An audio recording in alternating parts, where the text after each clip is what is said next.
ঝরা পাতার হলুদ লালচে রং যেমন গাছে থাকাকালীন গাছের সৌন্দর্য বৃদ্ধি করে, তেমনি ঝরে পড়ার পর রাস্তার দুই পাশ সাজিয়ে রাখে। গ্রীষ্মের ফল, মিষ্টি ফল, কাঁঠাল জাতীয় ফলের স্বাদ অমৃতের স্বাদ। কাঁচা হোক পাকা হোক, কাঁঠাল সবার প্রিয়। বৃষ্টি মানেই এক অন্যরকম ভালো লাগা, যেন প্রকৃতি নিজেই ভালোবাসার সুর তুলছে। রাস্তা মানেই অজানা এক আশা, কখনো আলো কখনো ছায়া। সবুজের স্নিগ্ধতা মনকে পূর্ণতার অনুভূতি এনে দেয়।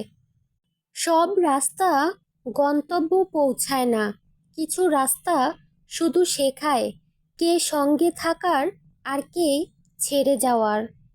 রাস্তা যতই দীর্ঘ হোক, থেমে গেলে কোনোদিন পৌঁছানো যায় না, তাই হেঁটে যাই একা হলেও। বৃষ্টিতে যখন গাছের পাতার মধ্যে বিন্দু বিন্দু পানি জমে থাকে, তখন সেটি দেখতে খুবই ভালো লাগে, তাই না বন্ধুরা? আজকে বিকেলে ভীষণ ইচ্ছে করছিল ঝালমুড়ি খাওয়ার, আর হচ্ছে ছোট ফুচকা। তো সবসময় বাসায় ঝালমুড়ি বানানো হয়, কারণ বাহিরে ঝালমুড়ি বেশি একটা খাওয়া হয় না। তো ভাবলাম একটু বিকেলবেলা হাঁটতে বের হই, আর দেখি ঝালমুড়ি বা ছোট ফুচকা পাই কিনা। তো ভাগ্যিস পেয়ে গেলাম। তো আর ভাবলাম আমার প্রিয় ভাই বোন তাদের সাথেও শেয়ার করি। তো দেখো, আমাদের কিন্তু ঝালমুড়ি বানানো হয়ে গেছে, আর এখানে ছোট ফুচকা।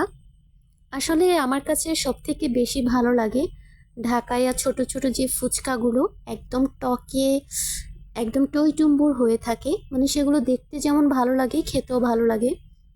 তো আমাদের গ্রামে তো আর সেই ছোট ফুচকার স্বাদটা পাই না, কিন্তু কি আর করার, তারপরও যা পেলাম সেগুলোই নিয়ে চলে আসলাম বাসায়।